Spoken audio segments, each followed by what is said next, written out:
Hey guys, so it's like 4:30 in the morning right now, and the last two videos that I've made, I've given you just straight facts about Spina Bifida, and I kind of wanted to change that up this week and kind of just give you guys my opinion. Um, this Friday is actually my birthday. I'm turning 25, and for whatever reason, like I said in my last couple of videos, my disability has actually been something that just now started to like bother me and something that I just started to actually do my research on. And doing my research recently, I just been looking at my life a little differently than I used to. I mean, as of recently, I've actually became more thankful and grateful for what I actually have in my life and what I've done and what I've been able to do, given the fact that I do have the disability that I do have.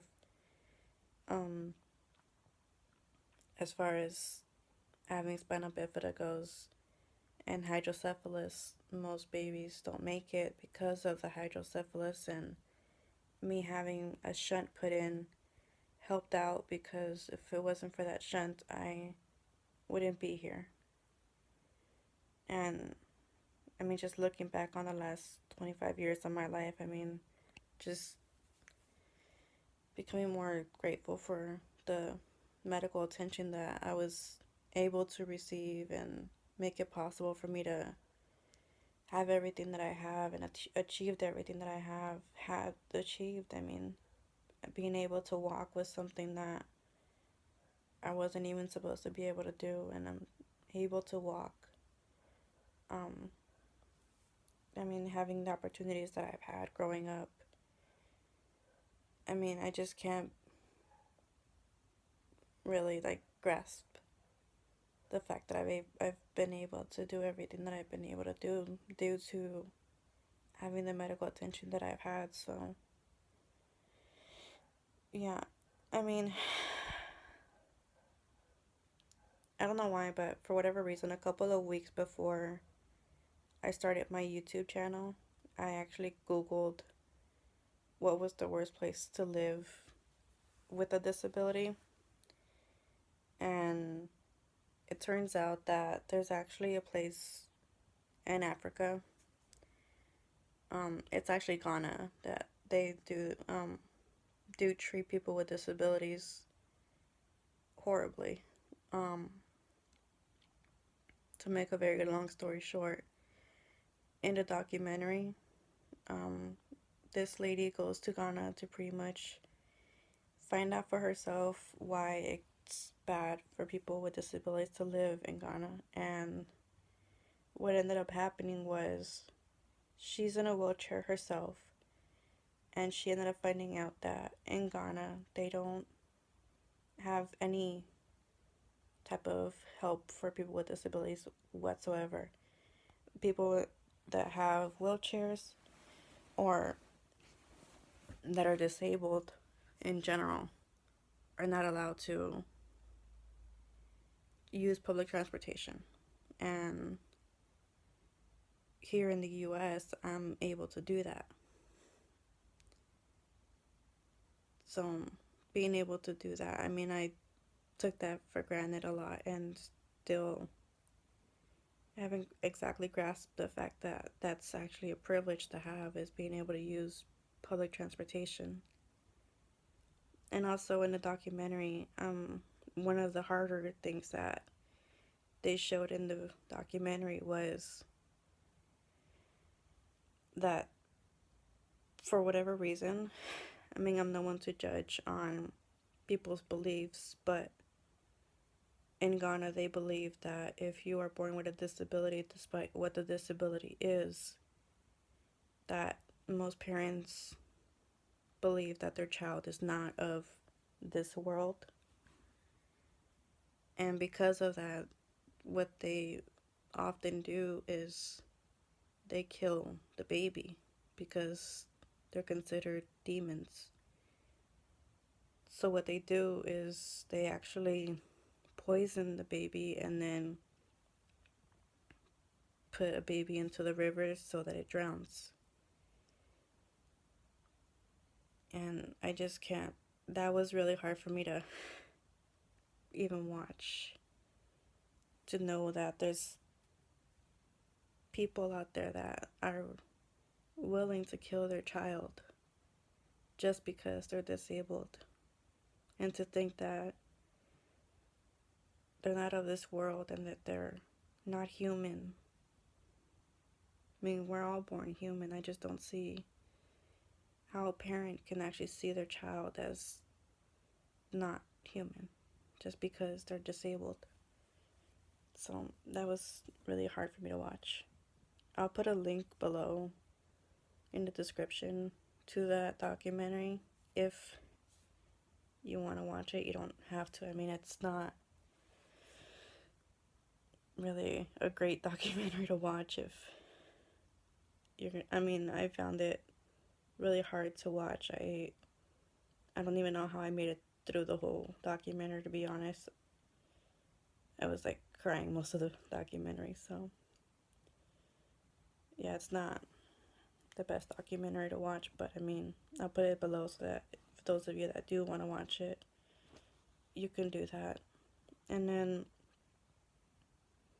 when I was watching that documentary, it brought up some feelings that I had towards another event that happened this year. That documentary was actually from 2015, but there was an event that happened this year in July, and what ended up happening was there was a man that lived in Japan. He was 26 years old, and he worked at a facility that housed people that were disabled. And for whatever reason decided that he just was gonna attack these people. And a couple of months before he actually did that,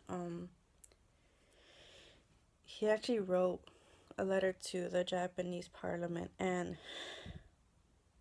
volunteered to kill 400 and something people and told the Japanese parliament that he had the means of doing so and would gladly do so. And the Japanese parliament pretty much put him into a psychiatric ward and released him maybe 2 weeks later. So he wasn't even in there that long. And he ended up going to the facility that he once worked at where they housed people that were disabled and ended up killing, I think it was like 26 people or something like that, and injured another, I believe it was 19 people. I forget the numbers, but it was a lot of people that he ended up hurting that day. He killed these people not by shooting them, but by stabbing them, and it takes so much more force to kill somebody by stabbing than it does by shooting them. And the thing that bothered me the most about that incident is because he, in his letter, mentioned that in his perfect world, people with disabilities would be euthanized at birth if they were not able to independently take care of themselves as adults. And the word euthanized is used when an animal is really sick and the only humane thing to do is to put them to sleep because they're suffering.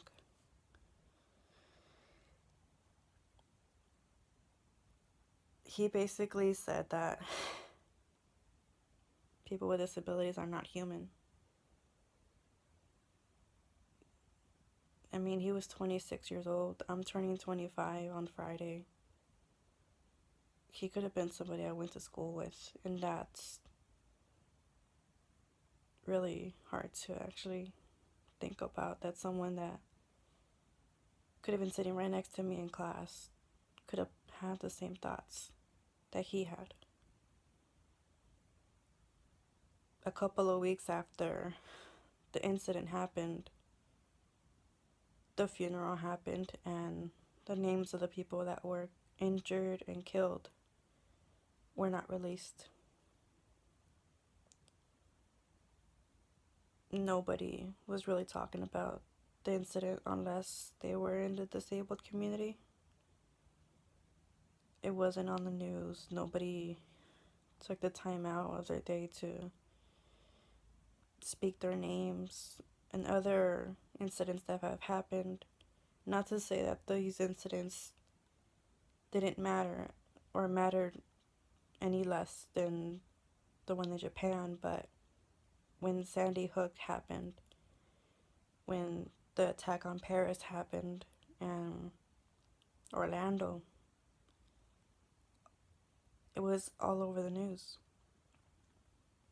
And I just don't understand how is it that people that were hurt or killed during those incidents made headline news, got the president to make a speech and have a moment of silence for them, but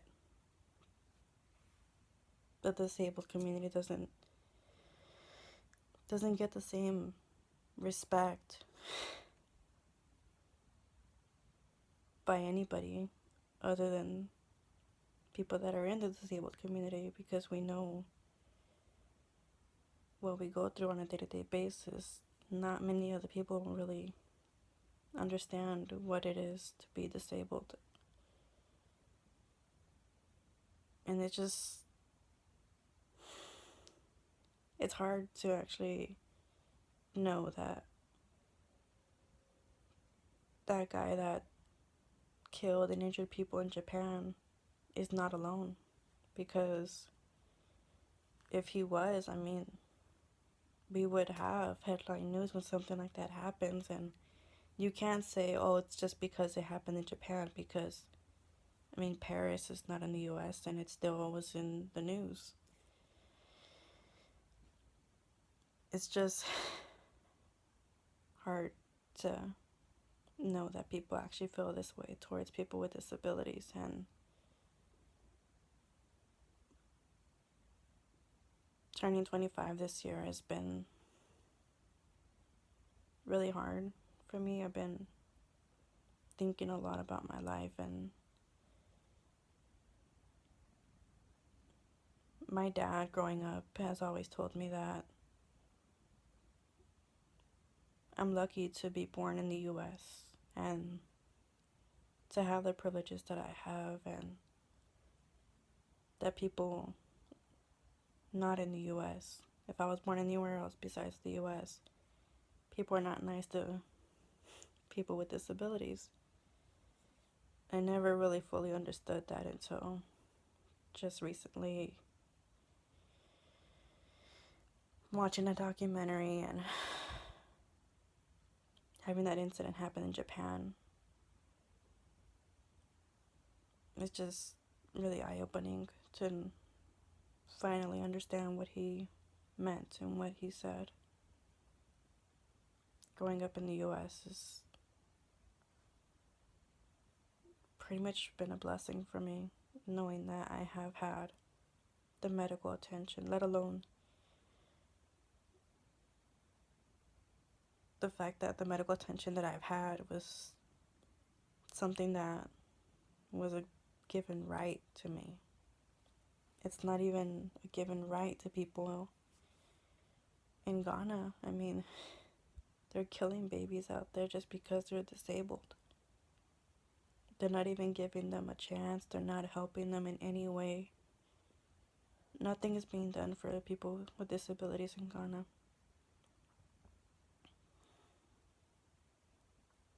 And it's hard to know that parents are willing to kill their child just because they're disabled. I was just turning 25 and actually learning about my disability a lot more and being more aware of it and learning about disability awareness in general. It's really been eye-opening, and it's really changed the way I look at my life in general and how lucky and blessed I've been to have the medical attention and the people that I have had in my life and the support that I've had. And just not realizing that anybody pretty much in the US has that. I mean, it's our birth-given right to be able to seek medical attention. And it's sad to know that some people don't have that privilege. And if anything, are being killed or being murdered and pretty much having society ignore them as if they never even existed.